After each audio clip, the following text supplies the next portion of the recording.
Ready, set, aim, fire.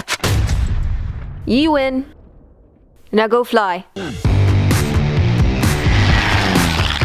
this week's episode of Experimental Aircraft Channel, we travel out Lake Lure Air Park in North Carolina to talk to Mike Mathews to check out his HiperBipe called Mako.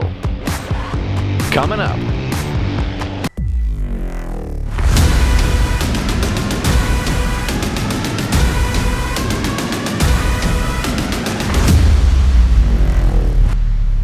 Hi Brian, Mike Mathews.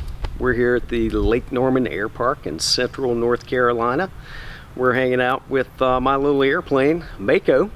Mako is a 1980 SNS-7 Sorel.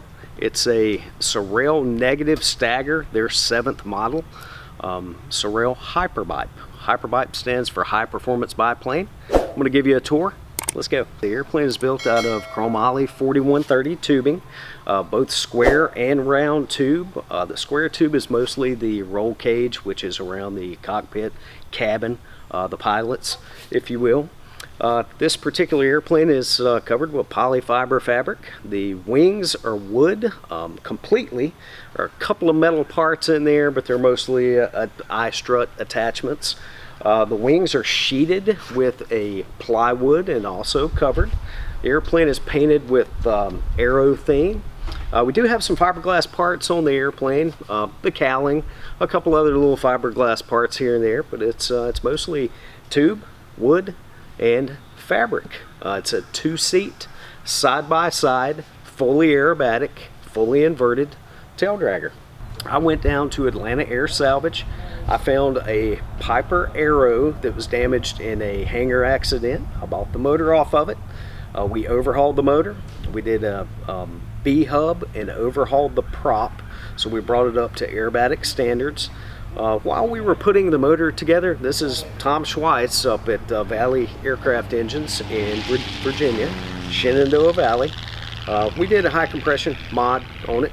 So right out of the box, this IO360 C1C makes 200 horsepower. We're making, we think, about 220 or 225. We also talked to Don down at Airflow Performance in Spartanburg. Sent him the RSA 5, RSA 10. Anyway, he brought it up to the EX5 standard, which is experimental fuel injection. We added just a little horsepower there. A couple other mods. We did a cold air intake on the cowling here. Previous, they were sucking hot air from inside the cowling, and we think they were losing about 15% of the horsepower. So we gave Mako some fresh air. IO360 C1C 225 horse angle valve Lycoming with an aerobatic B-hub Hartzell aerobatic prop. So Mako is very unique in the fact that it's got 4 flaperons versus just being ailerons. They're full span. It really does some magical stuff. It increases the roll rate with it being 4 ailerons versus, you know, some of the other airplanes out there. The stock 220 Stearman, most of them only have 2 ailerons. A Waco, some of the Pitts, the C models, and they only have 2 ailerons. So 4 ailerons make the airplane a little more aerobatic. I will say I've noticed that it shaves about 10 to 12 knots off of my approach speed by being able to pull 27 degrees of flaperon. I wish you could see the construction, the turnbuckles, the gear system that they have in there. It's just absolutely magical. It was a genius design. We've got a single handle that we can pull 27 degrees of flaps on all 4 flaperons. And you still have quite a bit of aileron control. So what they did was make the flaperons move even further when the flap system is engaged. I use them for takeoff. They increase the climb. They really help with landing, especially in the 3-point position when I'm trying to get in short. And believe it or not, this thing will get in shorter than any other biplane I've ever flown, including the hats, Airplanes like the Star Duster and the Acro Duster, even the Pitts, you know, it's just a slower ref speed out there on final. I can get into 1,000-foot strips, no problem. So Brian, have you ever seen those pull behind trailers that look like a teardrop? They're campers. You know, a lot of people, especially kids, say that this thing looks like a camper, like a tow behind camper. This is a wing. The fuselage is a lifting body design. I think that they probably got some inspiration from the Whitman tailwind, but I will say this, the aircraft, it makes it very symmetrical. This is one of the only aerobatic aircraft I've ever flipped upside down. I don't have to retrim it. You flip it upside down and the airplane just stays there with the negative stagger and the fuselage. There's a lot of lift here. This thing creates a lot of lift, which is where we get our climb rate from. There are days in the wintertime I come out climbing 2,400 feet a minute, and I attribute that to the fuselage. Hey guys, 1 second. Hey guys, you've probably seen me traveling a whole lot these days. What makes all this possible, getting this original aviation content, is sponsors like these. Dynon Avionics at dynonavionics.com. Airtech Coatings at airtechcoatings.com. Airworx at airworxaviation.com. AviNation at avinationusa.com. Check the description below for links to these great companies. And visit our website at experimentalaircraftchannel.com for events, our video library arranged in easy-to-find playlists on specific topics, affiliate products, aviation merchandise, and so much more. If you like these videos that we are producing weekly, give that like button a click and engage all notifications so you don't miss a single episode.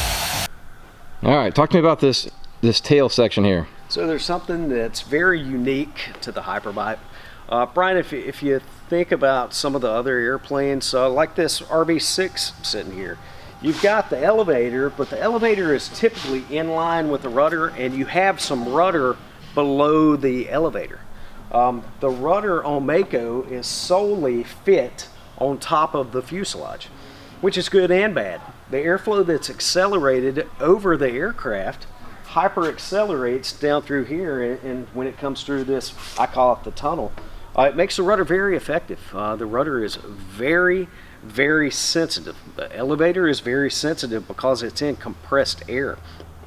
One of the challenges with not having rudder underneath the elevators is spin resistance or spin recovery. The aircraft doesn't really like to spin. It's not a great spinner. It's because there's so much lift here, it just doesn't want to let go of the air. I really have to force it into the spin, i.e. I have to accelerate the airplane into the spin and then add power to almost try to flatten it out. I've got enough rudder to recover from a spin, but because the rudder is up on top of the fuselage, we don't have any rudder below. It makes it a little tough to get the airplane out of the spin.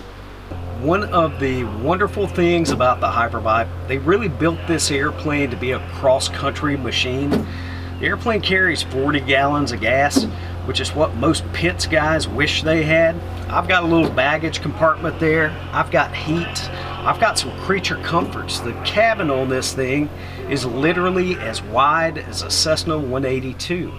I've got two different tanks. I've got a fuel selector for aerobatic and or main.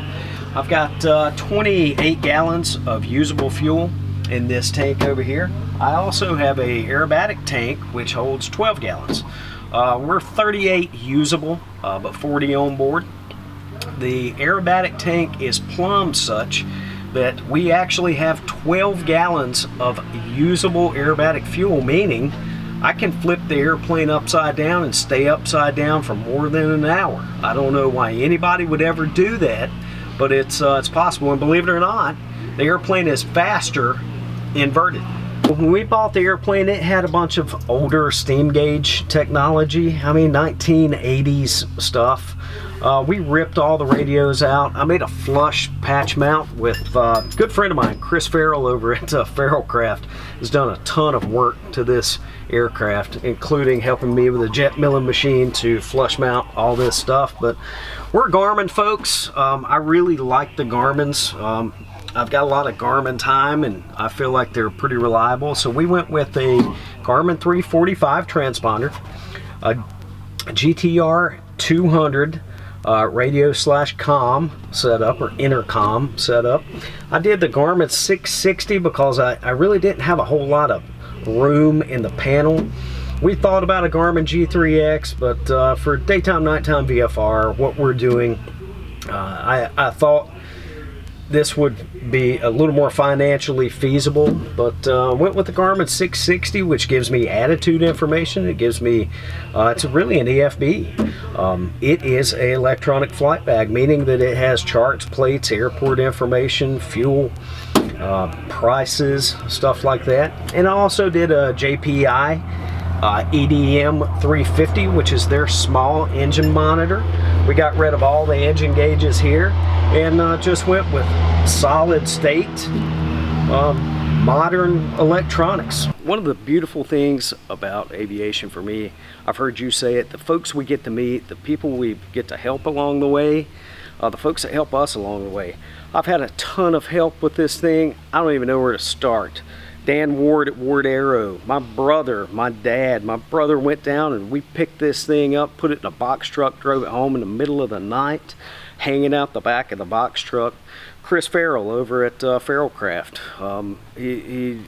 Roush Aviation, Jack Roush and those guys let me use some equipment. Red Eye Designs helped us do the graphics on the thing. We painted this thing out in the driveway. Dan Ward and I picked a beautiful day last September and just pushed it out in the driveway, taped it off and painted it. Ton of other people, Premier Air over at Lincoln County, let me clog up their shop for about 35 days, helped me put this thing together, gave it a conditional inspection, and I just really appreciate all the help. I've got a little piece of a lot of people inside this thing, including my wife, who allowed me to put this aircraft in the garage for almost 10 months. So she's a big part of this project too.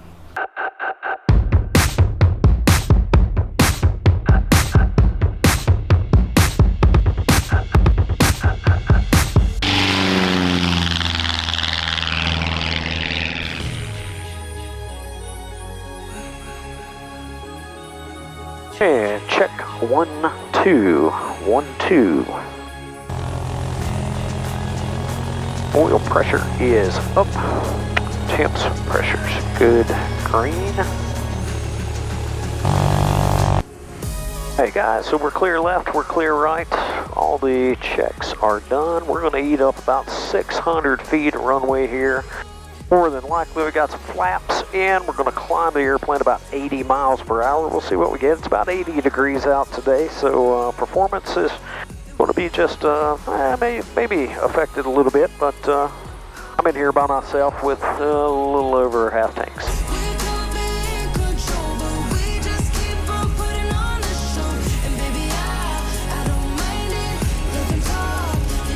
Alright, there's 60, 70.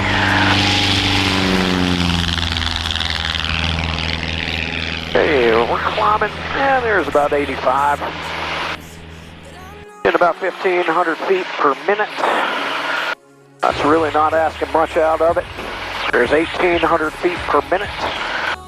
83 miles per hour. We'll bend it over, VY, and pull it back to about 25 squared. Typically we cruise this airplane when I'm by myself anywhere from 150 to 160 miles per hour, depending on how much weight. Okay, Mako is turning downwind for a full stop 14 Lake Norman.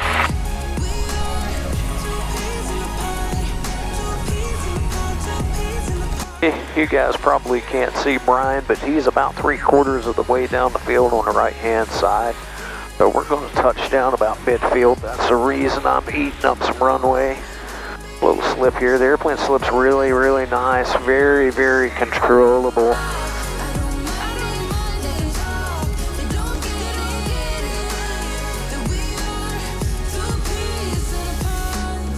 Stand it up, stick forward, just ease it onto the brakes. Stick back, bury the tail. Lovely.